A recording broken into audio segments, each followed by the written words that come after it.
একটি হারানো সভ্যতার গল্প, ইতিহাস, রহস্য আর রোমাঞ্চের এক অসাধারণ যাত্রা। আপনি শুনছেন আন্দালুসিয়ার সমুদ্র সৈকতে। লিখেছেন এনায়েতুল্লাহ আলতামাস, অনুবাদ করেছেন মোহাম্মদ শফিউল আলম। আপনার প্রিয় অডিও বুক চ্যানেল কালবি বুকে স্বাগতম।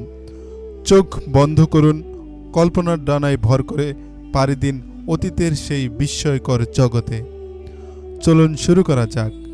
আমরা শুরু করছি আজকে প্রথম পর্ব। পরবর্তী পর্বের জন্য চ্যানেলটি সাবস্ক্রাইব করতে পারেন, ভিডিওটিতে লাইক করতে পারেন, চাইলে শেয়ার করতে পারেন। চলুন শুরু করা যাক। 97 হিজরি মোতাবেক 715 খ্রিস্টাব্দের কথা। প্রতি বছরের মতো এবছরও হজের মৌসুমে মক্কা শরীফে বিপুল সংখ্যক মানুষের সমাগম ঘটেছে।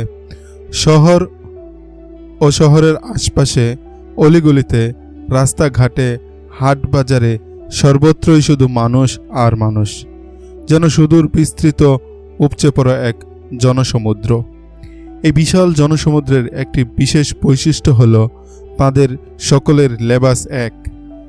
ডান বগলের নিচ দিয়ে বাম কাঁধের উপর দিয়ে আড়াআড়িভাবে টাকনু পর্যন্ত নেমে আসা সফেদ চাদর, মুন্ডানো মাথা আর নাঙ্গা পা। তাদের সকলের দৃষ্টির লক্ষ্যস্থল আর আশা আকাঙ্ক্ষার কেন্দ্রবিন্দু হল এক। তাদের অন্তর আর অন্তর্লোকের দীপাধার একমাত্র খানায়ে কাবা। তাদের লেবাস যেমন এক, তেমনি তাদের চিন্তা চেতনা ও ধর্মবিশ্বাসও এক। তাদের মুখে লা ইলাহা ইল্লাল্লাহর গুঞ্জন ধ্বনি আর বুকে ঈমান সংরক্ষণের শপথবাণী। তারা সকলেই হলেন হাজি, হজ আদায়ের উদ্দেশ্যে একত্রিত হয়েছেন। গোটা মক্কা শহর ছোট বড় তাঁবুতে ভরে গেছে। তাঁবুতে ঘেরা এই ঘন বসতিপূর্ণ এলাকায় নারী পুরুষ আছেন, ছোট ছোট ছেলে মেয়েও আছে। এই বিপুল জনসমুদ্রের লেবাস এক, কিন্তু গায়ের রং ভিন্ন। তাদের মাঝে গৌরবর্ণের মানুষ যেমন আছে, তেমনি চাঁদহীন অন্ধকার রাতের ন্যায় কালো চেহারার মানুষও আছে। বাদামি রঙের মানুষ যেমন আছে, তেমনি গোলাপি চেহারার মানুষও আছে।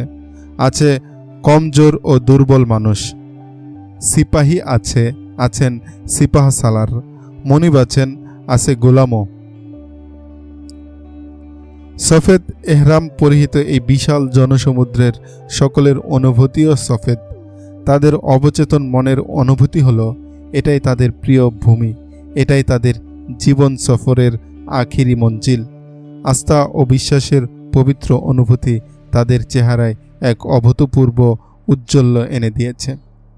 মক্কা শরীফের আকাশে বাতাসে মৃদুমন্দ ছন্দে সুরের ঝংকার তুলে সকলের মুখ থেকে বের হয়ে আসছে লাব্বাইক আল্লাহুম্মা লাব্বাইক, লা শারিকা লাকা লাব্বাইক, ইন্নাল হামদা ওয়ান নিয়ামাতা লাকা ওয়াল মুলক লা শারিকা লাক। মোহনীয় এই পবিত্র সুরের মূর্ছনায় চতুর্দিকে এক নৈসর্গিক পরিবেশের সৃষ্টি হয়েছে। রাজা বাদশাহের গর্বিত মস্তকও বিনয়ানবোধ হয়ে পড়েছে। হৃদয়ের তন্ত্রিতে তন্ত্রিতে আল্লাহ প্রেমের ঝড় বয়ে যাচ্ছে। মনে হচ্ছে ভাষা, বর্ণ, উঁচু নিচুর বিভেদ ভুলে সকলেই যেন আল্লাহর রঙে নিজেকে রাঙিয়ে তুলেছে। হজের আনুষ্ঠানিকতা শুরু হতে এখনও কয়েকদিন বাকি। দূর দূরাজ থেকে এখনও হাজিগণ আসছেন। বিস্তৃত প্রান্তর জুড়ে তাঁবুর বসতি গড়ে উঠেছে। দিন দিন উট আর দুম্বার আওয়াজ বেড়ে চলছে। এই বিশাল জনসমুদ্রের মাঝে কিছু লোক ইতস্তত বিক্ষিপ্ত হয়ে বসে আছে। তাদের একটি হাত সামনের দিকে প্রসারিত। কেউ কেউ তাদের সামনে এক খণ্ড কাপড় বিছিয়ে রেখেছে, কারো কারো হাত কাপড়ের থলির মধ্যে। তারা সকলেই ভিখারি, তাদের কেউ কেউ আবার অঙ্গহীন, তাদের সকলেই মরু বেদুইন। হজের দিনগুলোতে তারা মক্কা শরীফে চলে আসে, ভালো আয় রোজগার করে হজ শেষ হলে চলে যায়। এই ভিখারিদের মাঝে একজন বৃদ্ধ ভিখারিও আছেন। এই ভিখারির মাঝে বিশেষ কোনো বৈশিষ্ট্য নেই। অন্যান্য ভিখারির মতো তার লেবাসও ছিন্ন ভিন্ন।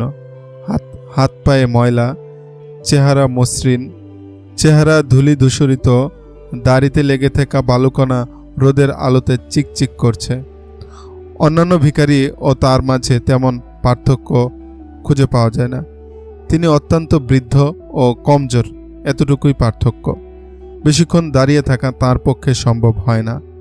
চোখে পড়ার মতো আরেকটি বিষয়ও তার আছে, যে কারণে লোকেরা তার দিকে কিছুক্ষণ গভীর দৃষ্টিতে তাকিয়ে থাকে। তার পা বেড়ি দিয়ে বাঁধা, বুঝতে অসুবিধা হয় না যে তিনি একজন কয়েদি। বিশেষ অনুগ্রহে তাকে ভিক্ষাবৃত্তির অনুমতি দেওয়া হয়েছে। তুমি কয়েদি নাকি? প্রথম দিনই একজন হাজী সাহেব তাকে জিজ্ঞাসা করলেন। বৃদ্ধ সম্মতিসূচক মাথা উপরে নিচে করলেন। তার চোখের দৃষ্টি ঝাপসা হয়ে এলো। তুমি কি চুরি করেছ? আরেকজন হাজী সাহেব জানতে চাইলেন। চুরি করলে তো আমার হাত কেটে দেওয়া হতো। বৃদ্ধ তার বলিষ্ঠ দুটি বাহু সামনের দিকে প্রসারিত করে উত্তর দিলেন। কোনো মেয়ে লোকের সাথে ধরা পড়েছিলে নাকি? অন্য আরেকজন হাজী জিজ্ঞেস করলেন। তাহলে তো আমি জিন্দা থাকতাম না, বৃদ্ধ কাঁপা কাঁপা আওয়াজে বললেন। তাহলে তো আমাকে পাথর ছুঁড়ে মেরে ফেলা হতো। তাহলে কি অন্যায় করেছ তুমি? প্রথম জন জানতে চাইলেন। ভাগ্য আমার সাথে প্রতারণা করেছে, বৃদ্ধ উত্তর দিলেন। অপরাধীদের ভাগ্য এমনই প্রতারণা করে থাকে, তৃতীয় জন ফোড়ন কেটে বললেন। বৃদ্ধ ভিখারির দৃষ্টি মুহূর্তের জন্য ঝলসে উঠল। তিনি তার আশপাশে দাঁড়ানো লোকগুলোর দিকে উদাস চোখে তাকিয়ে রইলেন। অপরাধী তার অপরাধের কথা কখনো স্বীকার করে না, তৃতীয় জন দার্শনিকের ন্যায় মন্তব্য করলেন। আমার অপরাধ হলো আমি ওলিদ বিন আব্দুল মালিক ইন্তেকাল করেছেন, বৃদ্ধ ভিখারি বললেন। আর তার স্থানে তার ভাই সুলাইমান বিন আব্দুল মালিক খলিফা নিযুক্ত হয়েছেন। দামেস্কের কয়েদখানার গিয়ে দেখো, আমার মতো বহু কয়েদি বিনা অপরাধে সেখানে শাস্তি ভোগ করছে। অন্য একজন হাজী বললেন, তুমি কে? তোমার নাম কি? কোন কাবিলার সাথে তোমার সম্পর্ক? আমার কোনো নাম নেই, বৃদ্ধ ভিখারি বললেন। কেবলমাত্র আল্লাহ তাআলার নামই অবশিষ্ট থাকবে। তিনি আকাশের দিকে তাকিয়ে আবারও বললেন, কেবলমাত্র আল্লাহর নামে অবশিষ্ট থাকবে। যদি তুমি কিছু দাও তাহলে আল্লাহকে দেবে, আল্লাহ তোমাদের হজ কবুল করবেন। আমি আমার অপরাধের কথা বলতে পারবো না, যদি বলি তাহলে সেটাও আমার অপরাধ হবে। ওয়াতু ইজ্জু মান্তাসাও ওয়াতু জিল্লু মান্তাসাও, তিনি যাকে ইচ্ছা ইজ্জত দান করেন, যাকে ইচ্ছা বেইজ্জত করেন। হাজীগণ কিছু পয়সা নিক্ষেপ করে চলে গেলেন। বৃদ্ধ ভিখারি তার পায়ে বাঁধা বেড়ি কাপড় দিয়ে ঢেকে দিলেন। এই বেড়ি দেখে মানুষের মনে যে প্রশ্নের সৃষ্টি হয় তার উত্তর তার জানা আছে, কিন্তু সে উত্তর দেওয়ার সাহস তার নেই। তিনি খলিফা সুলাইমান বিন আব্দুল মালিকের সাথে দামেস্কে থেকে এসেছেন। খলিফার কাফেলার সাথে তাকে নিয়ে আসা হয়েছে। তার শাস্তি এটাই নির্ধারিত হয়েছে যে তিনি মক্কা এসে ভিক্ষা চাইবেন। তিনি হাত প্রসারিত করে চুপচাপ বসে থাকতেন। হাজীগণ তাকে বয়োবৃদ্ধ মনে করে অন্যদের তুলনায় সামান্য বেশিই দান করতেন, কিন্তু তিনি তাতে খুশি হতে পারতেন না। এশার নামাজের পর হাজীগণ নিজ নিজ তাঁবুতে চলে গেলে তিনি উঠে সামান্য খাদ্য কিনে খেয়ে নিতেন। তারপর সারাদিনের সঞ্চয় গুনতে বসতেন। গুনা শেষ হলে তার মন দমে যেত। তিনি আরও বেশি দুঃখ ভারাক্রান্ত হয়ে পড়তেন। হজের এই কয়েকটি দিনে তাকে 2 লাখ দিনার সংগ্রহ করতে হবে। অল্প সময়ে এই বিপুল পরিমাণ অর্থ সংগ্রহ করা তার পক্ষে কিছুতেই সম্ভব হবে না। তার মনে হতো তিনি চুপচাপ বসে থাকেন বলেই পয়সা কম পান। অগত্যা তিনি পয়সা চাইতে শুরু করলেন, কিন্তু অন্যান্য ভিখারিদের মতো দরদ শোনানো আওয়াজে ভিক্ষা চাইতে পারতেন না। তাদের মতো ক্ষুধার্ত শিশু সন্তানের নাম করে কাঁদতে পারতেন না। তিনি একটিমাত্র কথাই বলতেন, তিনি যাকে ইচ্ছা ইজ্জত দান করেন, যাকে ইচ্ছা বেইজ্জত করেন। বৃদ্ধ ভিখারি ভিক্ষা চাচ্ছিলেন। এমন সময় এক ব্যক্তি তার পেছন দিক থেকে এসে পা দিয়ে তাকে খোঁচা মারল। বৃদ্ধ ঘুরে তার দিকে তাকালে সে বলল, বুড়ো, পালানোর চিন্তা করছো নাকি? কখনো শুনেছ আন্দালুসিয়ার জিহাদি ময়দান থেকে কোনো মুজাহিদ পালিয়ে গেছে? বৃদ্ধ বললেন, আমি পালিয়ে যেতে চাই না। আর আমি পালিয়ে যেতে চাইলে তো এখনো তোমার দেমাগ থেকে আন্দালুসিয়ার খোয়াব দূর হয়নি? লোকটি তাকে আরেকবার আঘাত করে বলল। তোমার খলিফাকে বলে দিও তার হুকুমত অতি সত্বর খতম হয়ে যাবে। বৃদ্ধ ভিখারি বললেন, মুহাম্মদ বিন কাসেমের হত্যাকারীকে আমার এই পৌগাম পৌঁছে দিও। আর তুমি আমাকে যে দুটি আঘাত করেছ তার জবাব কিয়ামতের দিন দেব। আঘাতকারী তাচ্ছিল্য ভরে কিছুক্ষণ তাকিয়ে থেকে চলে গেল। আরেক দিনের ঘটনা। আফ্রিকা থেকে আগত দুজন হাজী সাহেব বৃদ্ধ ভিখারির সামনে গিয়ে হেঁটে যাচ্ছিলেন। বৃদ্ধ বলছিলেন, আল্লাহ যাকে চান ইজ্জত দান করেন, যাকে চান বেইজ্জত করেন। এই বৃদ্ধকে তো বুদ্ধিমান মনে হচ্ছে। একজন আফ্রিকান বললেন, হ্যাঁ, অন্যান্য ভিখারিদের মতো নিজের অক্ষমতার কথা বলে না, নাকি কান্না কাঁদে না। দ্বিতীয়জন বললেন। উভয়ই নিজ নিজ থলিতে হাত ঢুকিয়ে পয়সা বের করে আনলেন। ভিখারি মাটিতে বসে মুখ উঁচু করে তাদের দেখছিল। এক আফ্রিকান তাকে পয়সা দিতে গিয়ে চমকে উঠলেন। তিনি ভিখারির সামনে এসে বসে পড়লেন। বৃদ্ধ ভিখারির চিবুক ছুঁয়ে চেহারা উঁচু করে ধরে জিজ্ঞেস করলেন, আপনার নাম কি? আমার কোনো নাম নেই, বৃদ্ধ বললেন। আমি আল্লাহ তাআলার এই ফরমানের বাস্তব নিদর্শন। তিনি যাকে চান ইজ্জত দান করেন, যাকে চান বেইজ্জত করেন। আফ্রিকান আশ্চর্য হয়ে বললেন, আল্লাহর কসম, আপনি মুসা বিন নুসাইর, আফ্রিকার সম্মানিত আমির। আন্দালুসিয়ার বিজেতা মুসা বিন নুসাইর? দ্বিতীয়জন বিস্মিত হয়ে জিজ্ঞেস করলেন। বৃদ্ধ ভিখারির চোখ থেকে অশ্রুধারা নেমে এলো। এ কোন অপরাধের শাস্তি আপনি ভোগ করছেন? প্রথমজন জানতে চাইলেন। কিছু না, বৃদ্ধ আসমানের দিকে ইশারা করে বললেন। তিনি আবেগে ভারাক্রান্ত হয়ে পড়েছিলেন। আমরা শুনেছিলাম আপনি খলিফার রোশানলে পড়েছেন, দ্বিতীয়জন বললেন। আমরা তো কখনো কল্পনাও করতে পারিনি যে আপনি ভিখারি হয়ে এমন দিনাতিপাত করছেন, প্রথমজন বললেন। আমাকে ভিখারি বানানো হয়েছে। মুসা বিন নুসাইর তার পায়ের উপর থেকে কাপড় সরিয়ে দিয়ে বললেন, আমি খলিফার কয়েদি।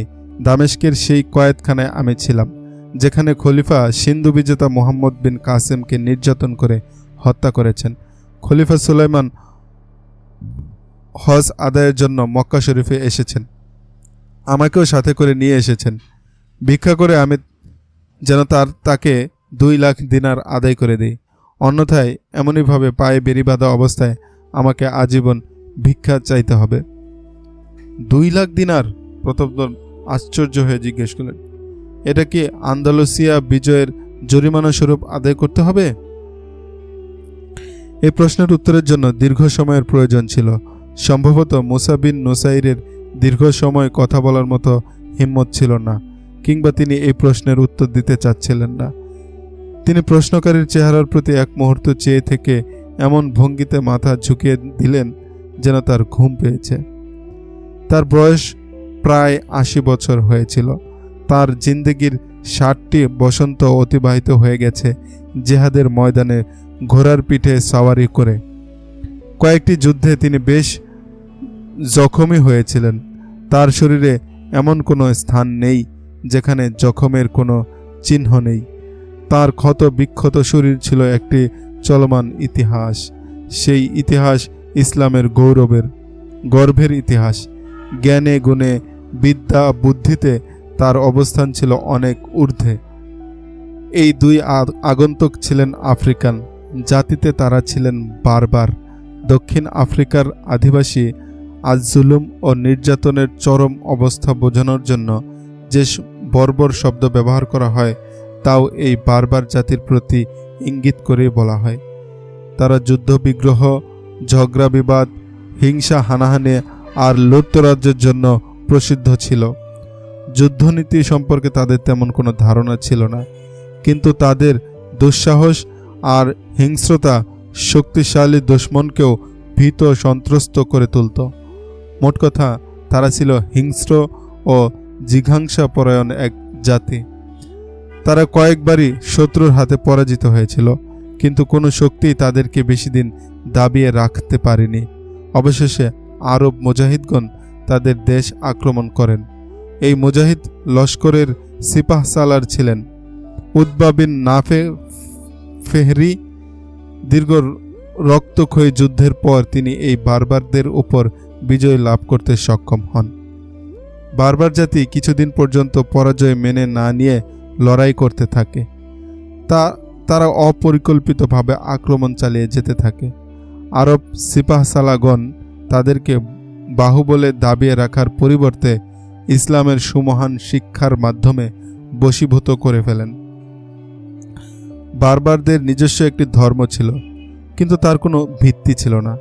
বিজয়ী মুসলমানগণ তাদের সামনে ইসলামের সৌন্দর্য তুলে ধরলে তারা দ্রুত ইসলাম ধর্ম গ্রহণ করে নেয়। তাদেরকে ফৌজ ও প্রশাসনের বড় বড় পদে নিয়োগ দেওয়া হয়।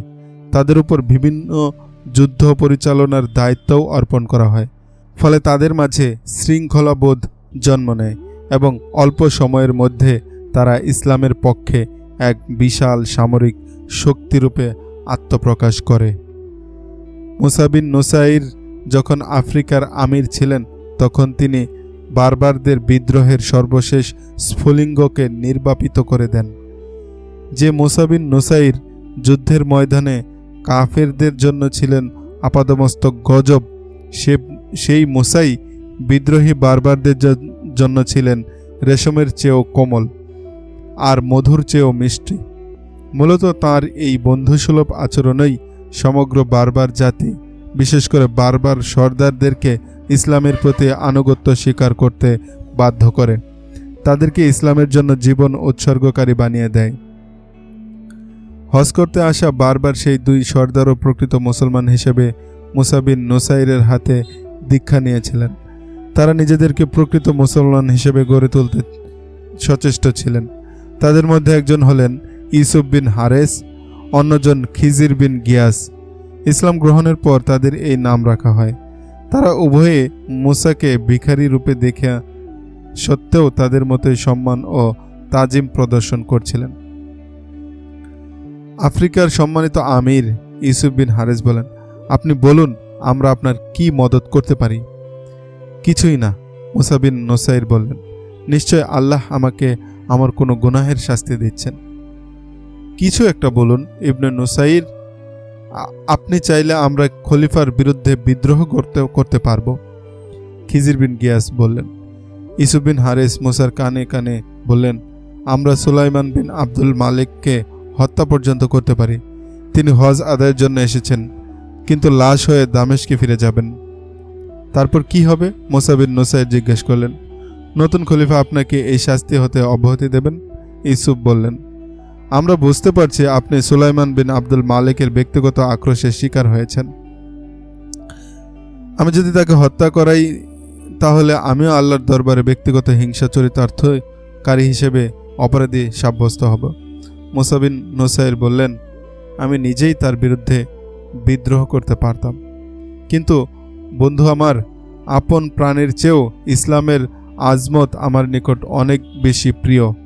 আমি এবং আমার পূর্ববর্তী আমিরগণ আফ্রিকায় তোমাদের জাতিগত বিদ্রোহ কেন দমন করেছিলাম? তোমাদেরকে গোলাম বানানোর জন্য নয়, বরং মুসলমানদের মাঝে ঐক্য ও সংহতি বজায় রাখার জন্য, কাফেরদের বিরুদ্ধে মুসলমানদের শক্তি বৃদ্ধি করার জন্যে। আমি আর কদিন বাঁচব? আমার জীবনের আকাশে আর কটা চাঁদ উদিত হবে? সুলাইমানও চিরকাল বেঁচে থাকবে না, তাকেও একদিন মরতে হবে। একমাত্র দিন ইসলামী জিন্দা থাকবে। একবার যদি খেলাফতের বিরুদ্ধে বিদ্রোহ হয়, তাহলে এই বিদ্রোহের আগুন সে সকল মুলুকে আক্রমণ করবে যেখানে ইসলামী হুকুমত প্রতিষ্ঠিত হয়েছে। আমাকে তো কেবল নিজেকে বাঁচালে চলবে না, প্রাণপ্রিয় ধর্ম ইসলামকেও বাঁচাতে হবে। এই দুই বারবার সরবার যখন মুসা বিন নুসাইরের নিকট খলিফা সুলাইমানকে হত্যা করার পরিকল্পনা পেশ করেছিলেন আর তার খেলাফতের বিরুদ্ধে বিদ্রোহ করার কথা বলছিলেন, সেই মুহূর্তে এক হাজী সাহেব তাদের সামনে এসে দাঁড়ালো। সে আগ্রহ নিয়ে তাঁদের কথা শুনতে লাগলো। ইউসুফ তার দিকে তাকিয়ে বললেন, তুমি কি এই বৃদ্ধ ভিখারির তামাশা দেখছ? তাকে কিছু দিতে হলে আল্লাহর নামে দিয়ে চলে যাও। আমার আফ্রিকান ভাই, লোকটি বলল, আমি তো তোমাদের কথা শুনেছি। এই বৃদ্ধের দুঃখের কথা শুনে আমার অন্তর ভারাক্রান্ত হয়ে গেছে। আল্লাহর কসম, এই বুজুর্গ যদি আমাকে নির্দেশ দেন, তাহলে আমি জীবন বাজি রেখে খলিফাকে হত্যা পর্যন্ত করতে পারবো। এই মহান ব্যক্তিকে যে চিনতে পারবে সে একথাই বলবে যা তোমরা বলছো আর আমি বলছি। তুমি কে? খিজির তাকে জিজ্ঞেস করলেন। কথার টানে তোমাকে শামের অধিবাসী বলে মনে হচ্ছে। হ্যাঁ, লোকটি বলল, তোমরা ঠিকই বুঝতে পেরেছ, আমি শামের অধিবাসী। লোকটি তার থলি থেকে 2টি দিনার বের করে মুসা বিন নুসাইরের কোলের উপর নিক্ষেপ করে বলল, আমি অতি সত্বর তোমাদের সাথে সাক্ষাৎ করব এবং কোনো ভালো সংবাদ নিয়ে ফিরে আসব। এই বলে লোকটি চলে গেল। যে ব্যক্তি আপনাকে চিনতে পারবে সেই আপনার মুক্তির জন্য জীবন বাজি প্রস্তুত রাখতে দ্বিধাবোধ করবেন না, খিজির বললেন। কিন্তু নিজের জন্য আমি অন্যকে বিপদে ফেলতে পারি না, মুসা বিন নুসাইর বললেন। আমি কেবলমাত্র আল্লাহর কাছেই মুক্তি কামনা করি। আপনার মুক্তিপণের 2 লাখ দিনার আমরা আদায় করে দেব, ইউসুফ বললেন। তবে আফ্রিকা ফিরে যাওয়ার পর তা সম্ভব হবে। এখন তো আমরা শুধুমাত্র পথের পাথেয় নিয়ে এসেছি। আমার কবিলা আপনার কথা শুনলে দেড়হাম দিনারের স্তূপ লাগিয়ে দেবে, খিজির বললেন। এই 2 বারবার সর্দার মুসা বিন নুসাইরের সামনে থেকে ওঠার নামই নিচ্ছিলেন না। তাদের মনের মাঝে মুসার প্রতি ভক্তি ও আবেগের এমন এক ঝর্ণা ধারা বয়ে চলছিল যে তারা চাচ্ছিলেন মুসাকে এখান থেকে উঠিয়ে নিজেদের সাথে নিয়ে যাবেন। তোমরা চলে যাও, মুসা বিন নুসাইর তাদেরকে বললেন। আমি খলিফার কয়েদি, তিনি আমাকে এখানে বসিয়ে রেখে ভুলে যাননি। অবশ্যই লোক পাঠিয়ে আমার উপর নজরদারি করছেন। তিনি ভালো করেই জানেন আমি যাদের আমির ছিলাম তাদের নিকট আমার মান সম্মান নিঃশেষ হয়ে যায়নি। তারা আমাকে এই জিল্লতির মাঝে দেখে ক্ষিপ্ত হয়ে যেতে পারে। কথা শেষ করে উভয় সর্দার যখন উঠে দাঁড়াচ্ছিলেন তখন 4-5 জন সিপাহী নাঙ্গা তরবারি নিয়ে তাদেরকে ঘিরে ফেলল। সিপাহীদের একজন বলল, খলিফা তোমাদের 2 জনকে তলব করেছেন। আমাদের কাছে খলিফার কি প্রয়োজন? ইউসুফ জিজ্ঞেস করলেন। এর জবাব শুধু খলিফাই দিতে পারেন। আমরা হুকুমের গোলাম মাত্র। এক্ষুনি চলো, সেই সিপাহী বলল। যদি আমরা না যেতে চাই তাহলে? খিজির জানতে চাইলেন। তাহলে তোমাদেরকে ঘোড়ার পিছনে বেঁধে টেনে হেঁচড়ে নিয়ে যাওয়া হবে, সিপাহীটি বলল। এটাও খলিফার হুকুম? বুদ্ধিমানের মতো কাজ হলো। তার আগেই তোমরা আমাদের সাথে রওনা হবে। খলিফার নির্দেশ তোমরা এড়িয়ে যেতে পারো না বন্ধু, মুসা বিন নুসাইর বললেন। তাদের সাথে চলে যাও, অপমান হওয়া থেকে বাঁচো। আল্লাহ তোমাদের হেফাজত করুন। সিপাহীরা তাদেরকে নিয়ে চলে গেল। মুসা বিন নুসাইর চোখ থেকে কফোটা অশ্রু গড়িয়ে পড়ল। হাজিদের তাঁবু থেকে সামান্য দূরে সারিবদ্ধ কয়েকটি তাঁবুর বসতি গড়ে উঠেছে। এ সকল তাঁবুর মাঝে একটি তাঁবু অনেক বড়। দেখতে তাঁবু মনে হলেও সেটি একটি শাহীন কামরা। কামরার চতুর্পাশে বহু মূল্যবান রঙিন রেশমি কাপড়ের পর্দা ঝুলছে। সূক্ষ্ম কারুকাজ করা সামিয়ানা কামরার উপর অংশে শোভা পাচ্ছে। সামিয়ানার চারপাশে সোনালি জরির নকশা করা ঝালর ঝোলানো রয়েছে। তাঁবুর মাঝখানে রয়েছে একটি বড় পালঙ্ক। পালঙ্কের ওপর রেশমি সুতা দিয়ে বোনা মশারি পালঙ্কের সৌন্দর্য বৃদ্ধি করেছে। নিচে মহামূল্যবান গালিচা বিছানো পালঙ্কের অনতিদূরে গদি লাগানো ছোট্ট একটি কুরসি। কুরসির সামনে সুন্দর নকশা করা একটি জল চৌকি। জল চৌকিটি দামি মখমলের কাপড়ে ঢাকা। কুরসিতে আসন গ্রহণকারী সেই জল চৌকিতে পা রাখেন। সেই সুশোভিত নরম কুরসিতে একজন লোক বসে আছেন। তার চাকচিক্যময় আর জৌলুসপূর্ণ পোশাক দেখে যে কেউ বলে দিতে পারবে নিশ্চয়ই তিনি কোনো মুলুকের বাদশা হবেন। এই জাঁকজমকপূর্ণ বিলাসবহুল কামরায় একজন সিপাহী এসে প্রবেশ করল। সিপাহী তার মাথা ঝুঁকিয়ে কুর্নিশ করে বলল, খলিফাতুল মুসলিমিন, তাদের 2 জনকে নিয়ে আসা হয়েছে। তাদের সাথে কি কোনো অস্ত্র আছে? খলিফা জিজ্ঞেস করলেন। না জাহাপনা, তারা হজের জন্য এহরাম বাঁধা অবস্থায় এসেছে। তারা নিরস্ত্র। তাদের শরীরে তল্লাশি নেওয়া হয়েছে, সিপাহীটি বলল। খলিফা সুলাইমান বিন আব্দুল মালিক রাজকীয় ভঙ্গিতে মাথা সামান্য ঝোঁকালেন। সিপাহীটি উল্টা পথে কামরা থেকে বের হয়ে গেল। কিছুক্ষণ পর ইউসুফ বিন হারেস এবং খিজির বিন গিয়াস কামরায় প্রবেশ করলেন। তারা একসাথে বলে উঠলেন, আমিরুল মুমিনিন, আসসালামু আলাইকুম। বারবারদের সম্পর্কে আমি যা শুনেছি তা ভুল শুনেছি। খলিফা বললেন, সম্মানিত খলিফা, বারবারদের সম্পর্কে আপনি কি শুনেছেন? খিজির জানতে চাইলেন। শুনেছি বারবাররা শিষ্টাচার বিবর্জিত, অসভ্য, হিংস্র। তোমাদের চেয়ে গ্রাম্য বেদুইনরা অনেক ভালো। তারা আদব কায়দা সম্পর্কে গাফেল নয়। ইউসুফ ও খিজির বিস্ময় বিমূঢ় হয়ে একে অপরের দিকে তাকাতে লাগলেন। খলিফা রাজকীয় গাম্ভীর্যের সাথে ধমকে উঠে বললেন, আমার দিকে তাকাও। একে অপরের দিকে কি দেখছ? তোমাদের কোনো কসুর নেই?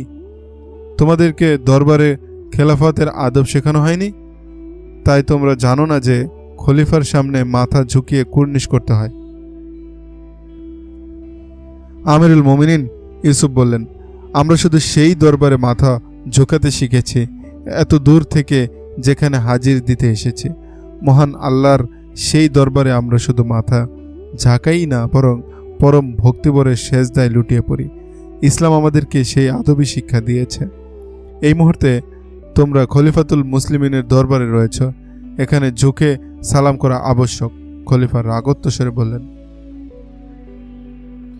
খলিফাতুল মুসলিমিন ইউসুফ বলেন, আমরা এজন্য ইসলাম ধর্ম গ্রহণ করেছিলাম যে ইসলামের রীতিনীতি আমাদের কাছে ভালো লেগেছিল। ইসলামের হুকুম হলো মানুষ মানুষের সামনে মাথা ঝুঁকাবে না, একমাত্র আল্লাহর সামনে মাথা ঝুঁকাবে। আপনি যদি আমাদেরকে আপনার সামনে মাথা ঝুঁকিয়ে সালাম করার হুকুম দেন, তাহলে আমরা ইসলাম ধর্ম ত্যাগ করে আমাদের পূর্বের ধর্মে ফিরে যেতে বাধ্য হব।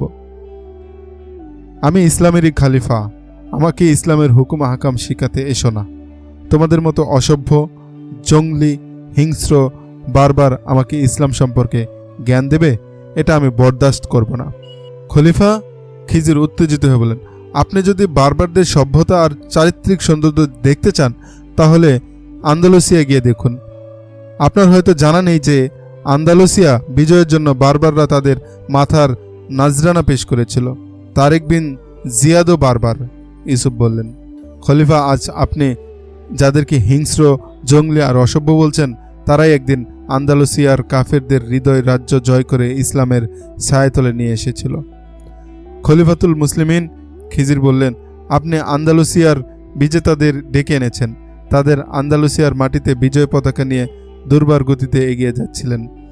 তারিক বিন জিয়াদ আন্দালুসিয়ার সমুদ্র সৈকতে ফৌজ নামিয়ে দিয়ে যুদ্ধজাহাজে আগুন ধরিয়ে দিয়েছিলেন, যেন পালিয়ে যাওয়ার কোনো রাস্তা না থাকে।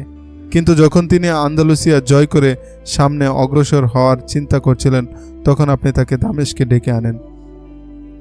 আপনি তার গর্বিত মস্তক মাটির সাথে মিশিয়ে দিয়েছেন। আপনি চান ইতিহাসের গহ্বরে তার নাম যেন হারিয়ে যায়। আন্দালুসিয়ার আরেক বিজেতা আফ্রিকার আমির মুসা বিন নুসাইরের পায়ে বেরি বেঁধে আপনি তাকে ভিখারি বানিয়েছেন। আন্দালুসিয়া গিয়ে দেখুন, আজ এই বারবাররাই সেখানে ইসলামের ঝান্ডা উঁচু রেখেছে। শুনেছি মুসার এই অপমান আর লাঞ্ছনার প্রতিশোধ তোমরা আমার থেকে নিতে চাও। খলিফা বললেন, তোমাদের এত বড় দুঃসাহস যে তোমরা আমাকে হত্যা করতে চাও? আমার খেলাফতের বিরুদ্ধে বিদ্রোহ করতে তোমাদের কোনো দ্বিধা নেই? মুসা বিন নুসাইরের সাথে আমাদের যে কথা হয়েছে, আপনার গুপ্তচর যদি সেটা আপনার কাছে পৌঁছে থাকে, তাহলে আমরা তা অস্বীকার করব না, বললেন ইউসুফ। খলিফা, আপনি মুসার কৃতজ্ঞতা আদায় করুন। খিজির বললেন, তিনি আমাদেরকে বিদ্রোহ করা থেকে নিবৃত্ত করেছেন। তার কথা কি আপনার কানে এসে পৌঁছনি? তিনি বলেছেন, বিদ্রোহের নামও নিও না, অন্যথায় ইসলামী সালতানাত কমজোর হয়ে যাবে। অথচ আপনি ইসলামের শিকড় কাটার জন্য উঠে পড়ে লেগেছেন।